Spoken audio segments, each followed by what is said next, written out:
California Senator Alex Padilla, was in LA during the upheaval that's going on. If Just a quick recap of what's been happening over the last week.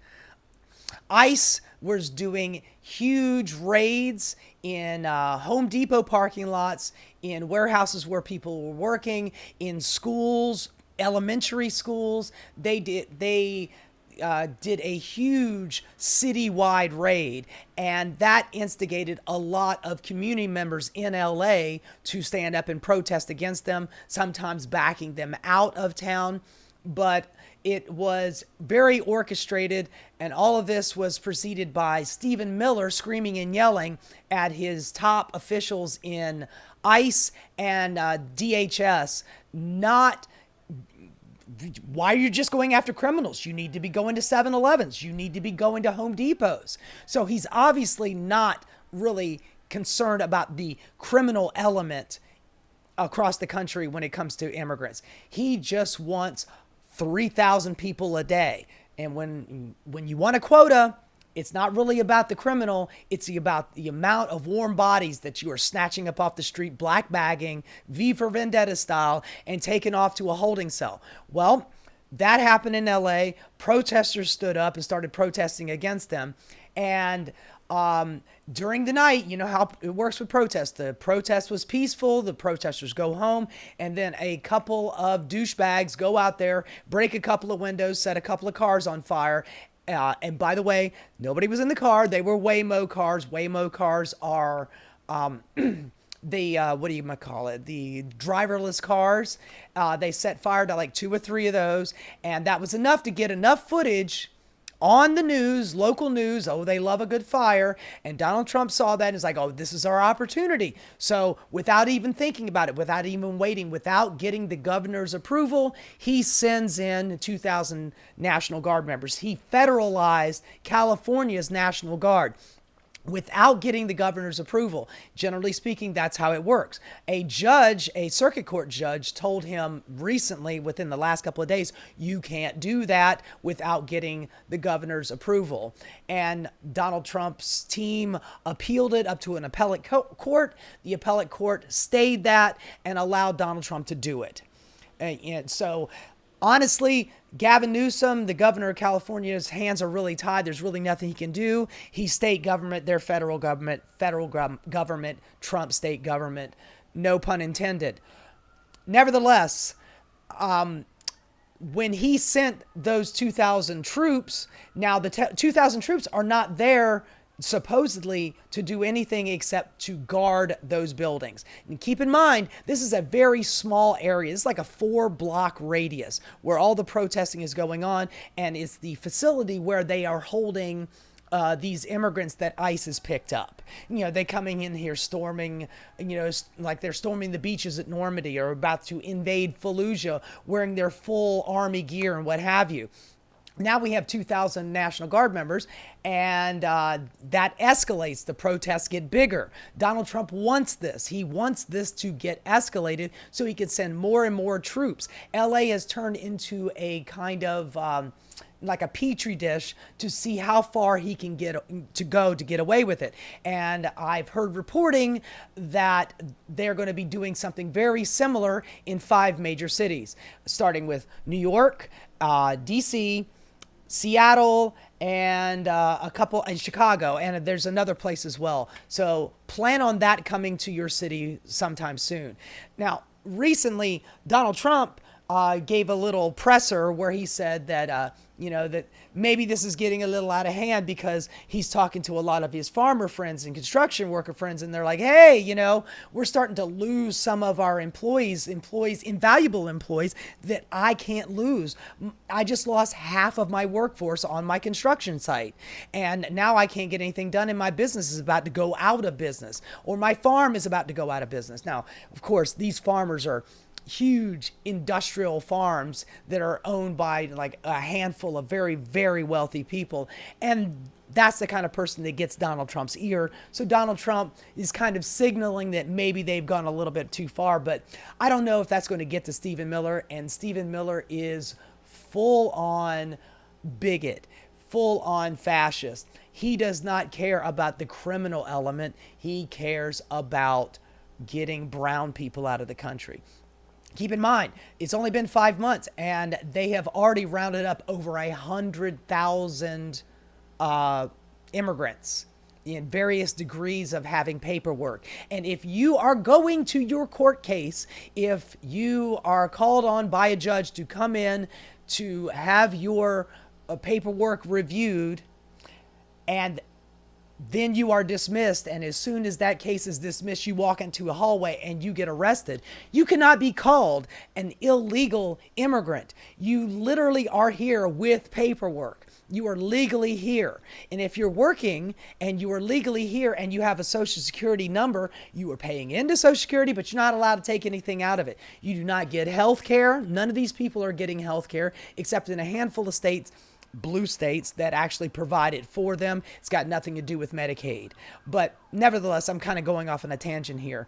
But so things have intensified. Kristi Noem, the Department of Homeland Security Secretary, and Fascist Barbie is in LA giving a little presser. And Senator Alex Padilla, he goes in there and he wants to ask her a question. And this is what happens. This is this guy right here. That's the senator right there. Sir, hands up, hands up. I'm Senator Alex Padilla. I have questions for the secretary, because the fact of the matter is a half a dozen violent criminals that you're rotating on your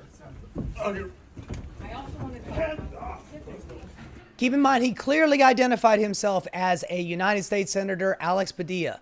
Those people look like they did not give a good goddamn what he was or what he said he was. They were making sure they got him out of the room. And if you can hear in the background, Kristi Noem is still talking on the goddamn microphone like nothing has actually happened. That is a goddamn United States Senator. And if it had been me, if that had been me, I would have been like, get your hands off of me. I am a United States Senator. But he didn't do that. Anyway, they pushed him out, and check out this. It gets worse. On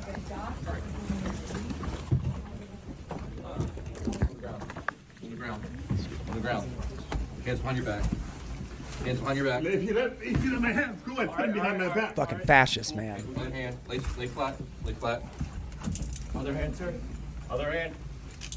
I was there peacefully. At one point, I had a question. And so I began to ask a question. I was almost immediately forcibly removed from the room.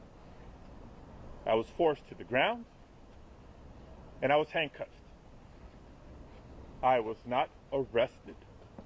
I was not detained. Yeah, you were. I will say this. If this is how this administration responds to a senator with a question, if this is how the Department of Homeland Security responds to a senator with a question, you can only imagine what they're doing to farm workers, to cooks, to day laborers out in the Los Angeles community and throughout California and throughout the country. You can see the guy's broken up about this whole thing, and it's understandable because that guy is one of the 100 most powerful people in our House of Representatives. And I just heard earlier today that Speaker Mike Johnson is going to censure him. He's the one that got slammed to the ground and fucking handcuffed, and Mike Johnson wants to censure him? My God, man.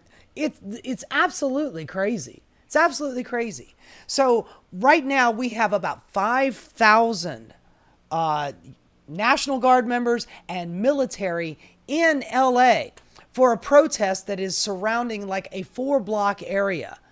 And Gavin Newsom and the mayor, Karen Bass, have both said, we have this. They said, we've got this under control before Donald Trump even sent in the first troops. And Donald Trump even said, oh, we've got this all handled. It's much quieter now that the National Guard is there. The National Guard hadn't even arrived yet. So Donald Trump is just, every word that comes out of this guy's mouth is lies and authoritarianism. It's crazy. It's absolutely crazy.